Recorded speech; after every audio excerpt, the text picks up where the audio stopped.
शुक्लांबरधरं विष्णुं शशिवर्णं चतुर्भुजं प्रसन्नवदनं ध्यायेत् सर्वविघ्नोपशान्तये।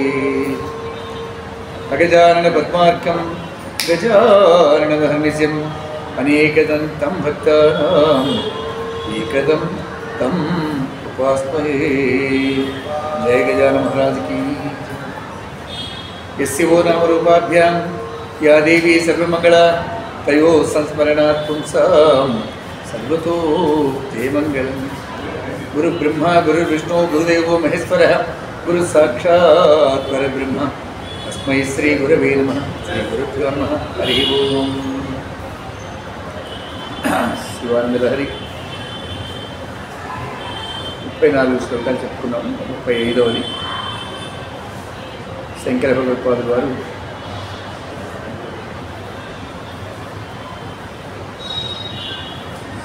సామాన్యమైనటువంటి జీవితం గడుపుతున్నటువంటి మానవుడు సంసార లంపటంలో ఇరుక్కుపోయినటువంటి వారు ఆ లంపటంలోంచి బయటపడలేనటువంటి ఒక స్థితిలో ఉన్నవారు వారిని ఒకంత శమింపచేయటం కోసం భక్తి మార్గంలో ఉండేటువంటి ఆ మాధుర్యాన్ని శతవిధాలుగా వివరించినటువంటిది ఈ శతశ్లోకి శివానందలహరి. అందులో 34 చెప్పుకున్నాం. 35వది యోగక్షేమ ధురంధరస్య సకల శ్రేయ ప్రదోజ్యోగినో దృష్టాదృష్టమతోపదేశకృతినో వాక్యాంతరవ్యాపినః సర్వజ్ఞస్య దయాకరస్య భవతః కిం వేదితవ్యం మయా శంభో త్వం పరమాంతరంగ ఇతి మే చిత్తే స్మరామ్యన్వహం. హర నమః పార్వతీపతే హర హర మహాదేవ. యోగక్షేమ ధురంధరస్య సకల శ్రేయ ప్రదోజ్యోగినో క్షేమములు నిర్వర్తించడంలో ధురంధరుడు ప్రావీణ్యత కలిగినటువంటి వాడు అయినటువంటి శివుడు సకల శ్రేయ ప్రద సమస్త శ్రేయస్సును ఇచ్చేటువంటి వాడు మనకి. యోగిన యోగులలో ఉత్తమమైనటువంటి వాడు. ఒక తన సంకల్ప బలం చేత అదే వృత్తి యోగుల్ని ఉద్ధరించడం కోసం యోగులు కానటువంటి వాళ్ళని యోగ మార్గంలో నడిపించడం కోసం ఒక కర్తవ్యంగా నిర్వర్తిస్తున్నటువంటి ఆ సదాశివుడు దృష్టాదృష్ట మతోపదేశకృతినో వాక్యాంతరవ్యాపిన. దృష్టము అదృష్టము, కనిపించేటువంటిది కనిపించనటువంటిది రెండింటినీ కూడా చక్కగా నిర్వర్తిస్తున్నటువంటి వాడు. వాక్యాంతరవ్యాపిన, బయట లోపల అంతా కూడా వ్యాపించి ఉన్నటువంటి వాడు. సర్వజ్ఞస్య దయాకరస్య, సమస్తము ఎరిగినటువంటి వాడు, పరమదయాళు అయినటువంటి వాడు. భవతః కిం వేదితవ్యం మయా, తమ నుంచి నేను తెలుసుకోగలిగింది ఏముంది స్వామి. శంభో త్వం పరమాంతరంగా, సమస్త భువనములకు శాంతిని చేకూర్చినటువంటి ఓ పరమాత్మ, నువ్వు పరమ అంతరంగ స్థానంలో వసిస్తున్నటువంటి వాడివి. నా చిత్తంలో ఈ మాదిరిగా నిన్ను స్మరిస్తున్నాను అనేటువంటిది భావం. యోగక్షేమ ధురంధరస్య, యోగం యోగం అంటే కలయిక అని అర్థం. ఎవరి కలయిక, ఏమి కలయిక, దేని కలయిక అంటే తన పురాకృత కర్మల వల్ల ఏర్పడినటువంటి దేహంలో జీవుడు వచ్చి చేరుతున్నాడు, అది యోగం. ఇది కర్మల వల్లే ఏర్పడింది. ఇందులోకి దూరిన తర్వాత ఈ శరీరం ఎలా ప్రవర్తిస్తుందో దాని ప్రకారమే జీవుడు కూడా అనుభవించాల్సిందే సుఖ దుఃఖాలు. గత కర్మలన్నీ కూడా ఈ దేహం ద్వారా అనుభవించి తీరాల్సిందే. ఇలా అనుభవిస్తున్నప్పుడు సహించలేక జీవితాన్ని త్యజించేద్దామనుకునేటువంటి ఆలోచనలు వస్తూ ఉంటాయి, బాధలు తట్టుకోలేక. అప్పుడు వాడి క్షేమాన్ని కూడా చూస్తాడు, వాడికి ఒక ఆనందాన్ని ఇస్తాడు. బతుకు పాడుగా అనుకున్నటువంటి వాడికి కొన్ని సంతోషాలు ఆనందాలు ఏదో ఇస్తూ ఉంటాడు. క్షేమములు మనకి ఏది ఎప్పుడు ఏమి కావాలి ఎలా కావాలి అనేది వాడికి మాత్రమే తెలుసు, మనకి తెలీదు. మనకి చూసిందల్లా కావాలనిపిస్తుంది. ఆ ప్రయత్నంలో దుఃఖాన్ని అనుభవిస్తాం. కానీ వాడికి తెలుసు ఏ సమయంలో ఏది ఎప్పుడు ఇవ్వాలి మనకి, మనల్ని ఓదార్చడానికి ఒకంత శమింపజేయడానికి. అందుకని యోగక్షేమములు అంటారు. మన యోగక్షేమములు వాడే చూస్తున్నాడు, శివుడే చూస్తున్నాడు, మనం కాదు. మనం ఏదో ఆలోచిస్తుంటాం, అది చేస్తా ఇది చేస్తా అంటూ, కానీ ఏది జరుగుతుంది అదే జరుగుతుంది. సకల శ్రేయ, అన్ని శ్రేయస్సులు ఇచ్చేటువంటి వాడు. సకల శ్రేయప్రదో జోగినో, అదొక వృత్తిగా చేపట్టాడు శివుడు, అందరికీ క్షేమాన్ని చేకూర్చినటువంటి. యోగులు సంసార విరక్తులై పరమాత్మ యందు చిత్తాన్ని నిలకడగా ఉంచేటువంటి ప్రయత్నం చేస్తూ ఉంటారు.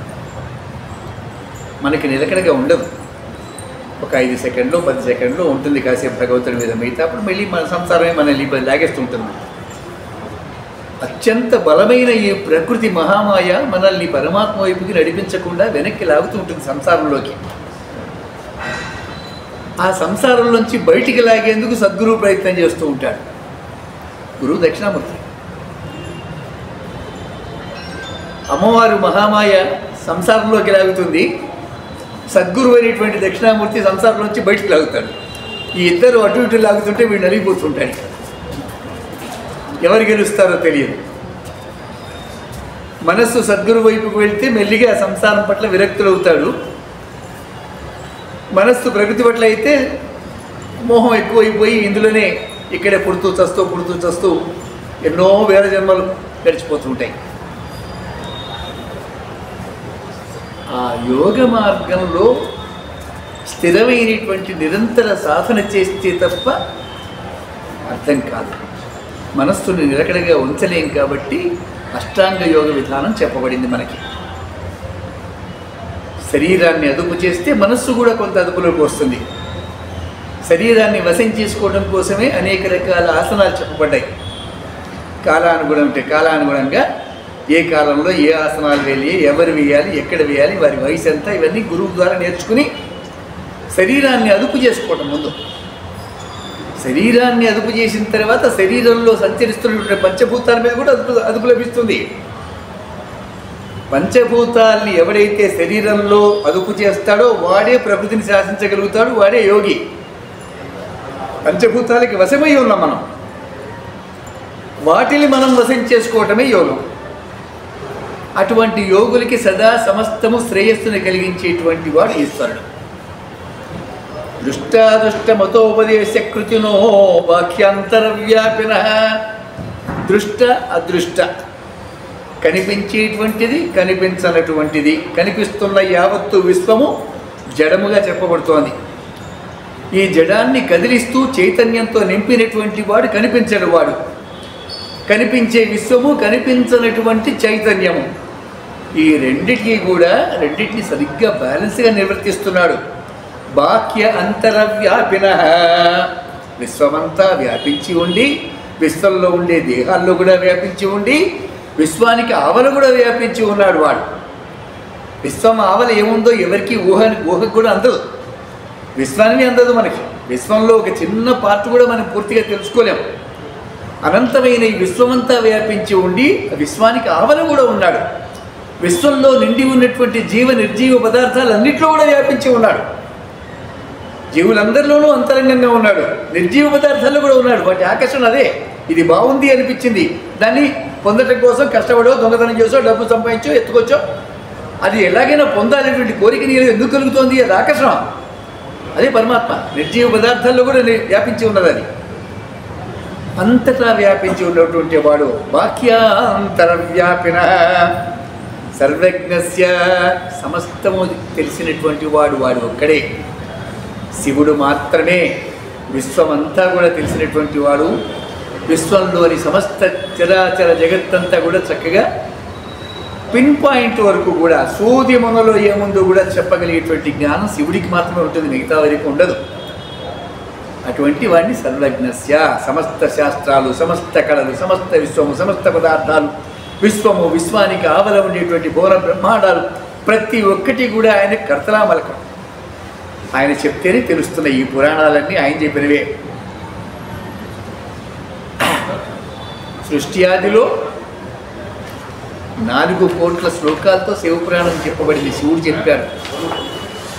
ఆ తర్వాత కొంచెంచుకుంటూ వచ్చి శివపురాణం, మిగతా 18 పురాణాలు కూడా, అన్ని పురాణాలు కూడా కొంచెంచుకుపోయాయి కలియుగం వచ్చేసరికి. శివుడు చెప్పినవి ఇవన్నీ కూడా శివుడికి మాత్రమే తెలుసు విశ్వంలో ఏది ఎక్కడ ఉన్నదనేది. అందువల్ల వాడిని సర్వజ్ఞుడు అంటారు. సర్వజ్ఞనామంపు సర్వునికే చెల్లు, వాడికి మాత్రమే తెలుస్తుంది ఆ నామం. దయాకరస్య, పరమదయాకరుడు వాడు. ఒక్కసారి శివ అంటే చాలు పరిగెత్తుకొచ్చేస్తాడు. నోటితో కాదు మనస్సుతో అనాలి శివ అని. నమశివాయ అనగానే పరిగెత్తుకొచ్చేస్తాడు, వెంటనే ప్రత్యక్షం అవుతాడు వాడు. ఆ నమశివాయ అని నువ్వు అనేటప్పుడు నీ మనస్సులో నీ సంసార సంబంధమైనటువంటి పాత్రలు ఏమీ రాకూడదు. శివుడు మాత్రమే ఉండాలి నీకు అక్కడ మనస్సులో. నమశివాయ, శివుని కొరకు నమస్కారం. వాడికి నమస్కారం చేస్తున్నావు, పక్కన ఇంకో పాత్రలు ఏమైనా మనసులో ఎదురుతున్నాయా? ఇంకా చేయవలసిన పనులు, చేసిన పనుల మీద మనసు వ్యాపించిందా? అటువంటి లక్షణాలు ఉంటే ఎప్పటికీ అంతే ఉంటుంది. ఎప్పుడైతే అన్ని ఇంద్రియాలు కలిసి శివుని చేరుకున్నాయో నమశివాయ అన్నవో వెంటనే పరిగెత్తుకొస్తాడు వాడు. అంత దయామయుడు వాడు. దయాకరస్య భవత కిం వేదితవ్యమయ, నువ్వు లోపలే ఉన్నాడు, ఇంక తెలుసుకోవాల్సింది ఉంది. సమస్తము తెలిసిన వాడు లోపల ప్రజ్ఞాస్వరూపంగా ఉన్నాడు వాడు, ఇంకా వేరే తెలుసుకోవాల్సిందేముంది? కూర్చుంటే సమస్త విశ్వం తెలిసిపోతుంది. జపానికి కూర్చో, ధ్యానం చేయి, తపస్సు చేయి, చక్కగా మననం చేయి. ఋషులందరూ ఇలాగే తెలుసుకున్నారు విశ్వాన్నంతా కూడా. ఈరోజు అనేక పరిశోధనలు చేసి ల్యాబొరేటరీలోనూ సైంటిస్టులు, డాక్టర్లు వీళ్ళంతా ఎంతో కృషి కొన్ని తరాల పాటు చేస్తూ ఉంటే ఎంతో సైన్స్, మోడర్న్ సైన్స్ ఇన్నోవేషన్స్ అన్నీ వస్తున్నాయి ఇవన్నీ కూడా. మరి ఆనాడు ఋషులు ఎలా తెలుసుకున్నారు ఇవన్నీ ఎక్విప్మెంట్ ఏం లేదు కదా. చంద్రుడు ఎంత దూరంలో ఉన్నాడు, సూర్యుడు ఎంత దూరంలో ఉన్నాడు, మనకి సూర్యకిరణం భూమి మీద ఎప్పుడు పడుతుంది, సూర్యకిరణం యొక్క వేగం ఎంత పడుతుంది, పగలి కాలం ఎంత, రాత్రికాలం ఎంత, ఎలా కొలిచారు వీళ్ళంతా అప్పుడు ఋషులు. కూర్చున్న చోట తెలుస్తాయి, విశ్వమంతా తెలుస్తుంది. కూర్చోగలగాలి, నీ ఇంద్రియాలన్నీ ప్రశాంతంగా ఉంటే విశ్వమంతా అర్థమవుతుంది. అది మనకు కుదరటం లేదు. మనకి వస్తువుల మీద, సంసారం మీద భ్రాంతి పెరిగే కొద్దీ అది మాయమైపోతుంది మనలో శక్తి అంతా కూడా. ఎప్పుడైతే మనలోనే పరమాత్మ ఉన్నాడు, శివుడు ఉన్నాడని అర్థమవుతుందో వాడు సర్వజ్ఞుడు కాబట్టి, వాడికి తెలియంది ఏది లేదు కాబట్టి, వాడు లోపలే భావరూపంలో ఉన్నాడు కాబట్టి ఇంక తెలుసుకోవాల్సింది ఏముంది? అన్నీ లోపలే ఉన్నాయి, అన్నీ తెలుసు మనకి. మన కక్కుర్తి కొద్దీ బయట సంసారంలో, విశ్వంలో ఏదో చేసేద్దామని కక్కుర్తి వల్ల మనలో ఉన్న శివుడు మనకు కనపట్టలేదు. ఎప్పుడైతే ఆ భావాల్ని వదిలించుకొని స్థిరంగా కూర్చోగలుగుతావో, నీ ఇంద్రియాలు, నీ దృష్టి, నీ మనస్సు, నీ భావము అన్నీ కూడా అంతర్ముఖంగా పరమాత్మ వైపు ప్రసరింపజేస్తే నువ్వే సర్వజ్ఞుడివి, సమస్తము తెలుస్తుంది. నీకు తెలుసుకోవాల్సింది ఏముంది? ఏం లేదు. ఇక శంభో త్వం పరమాంతరంగా, పరమాంతరంగం, అంతరంగం అంతా వ్యాప్తి చెంది ఉన్నవాడు పరమాత్మ. మనకి ఎప్పటికప్పుడు సజెషన్స్ అందుతూనే ఉంటాయి లోపల నుంచి. ఇది తప్పు, ఇది ఒప్పు, ఇది చేయవద్దు, ఇది చెయ్యి అని లోపల సలహాలు అందుతాయి. మనమే పట్టించుకోం. మన అవసరాల కొద్దీ మనము మన లోపల వచ్చే సజెషన్స్ అందుకోం, మనం పట్టించుకోం. అందువల్ల దుఃఖకారకం అవుతున్నాయి ఇవన్నీ కూడా. పరమాత్మ లోపల చెప్తూనే ఉంటాడు సన్మార్గం. ఉద్ధరించడానికే వచ్చాడు వాడు నిన్ను. నీ లోపలే ఉన్నాడు. నువ్వు ఎప్పుడైతే ఇంద్రియాలని ఆయన ఒప్పిస్తావో అప్పుడు నిన్ను ఉద్ధరిస్తాడు వాడు. బయట ప్రపంచంలోకి నీ ఇంద్రియాలు సంచరిస్తూ ఉంటే నీకు సంసారం, లోపల సంచరిస్తూ ఉంటే ముక్తి. ఈ రెండింటి మధ్య నలిగిపోతున్నావు అర్థం కాక. అందుకనే గురువు అక్కడ అవసరం అవుతున్నాడు. ఏం చేయాలి, ఎలా చేయాలటువంటిది. శంభోత్వం పరమాంతరంగా, పరమాంతరంగ స్థానమైనటువంటి పరమాత్మ శంభో, ఓ అయ్యా నీకు నమస్కారము అని చెప్తూ, ఇతి మే చిత్తే స్మరామ్యన్వహం, మే చిత్తే స్మరామి అన్వహం, ప్రతిరోజు నిన్ను ధ్యానం చేస్తున్నాను పరమాత్మ, నాకు ఇంత జ్ఞానాన్ని ప్రసాదించు. నా బుద్ధి, నా చిత్తము, నా ప్రజ్ఞలు ఈ విశ్వంలో సంచరించకుండా ఒక ఇంత జ్ఞానాన్ని ప్రసాదించవయ్యా అంటూ వేడుకుంటున్నాడు. ఇది 35వ శ్లోకం భగవత్పాదుల వారు మనకు చెప్పినటువంటిది. యోగక్షేమ తురంధరస్య సకల శ్రేయ ప్రదోద్యోగినో దృష్టాదృష్టమతోపదేశకృతినో వాక్యాంతరవ్యాపిన సర్వజ్ఞస్య దయాకరస్య భవతః కిం వేదితవ్యం మయా శంభో త్వం పరమాంతరంగ ఇతి మే చిత్తే స్మరామ్యన్వహం. హర నమః పార్వతీపతే, హర హర మహాదేవ.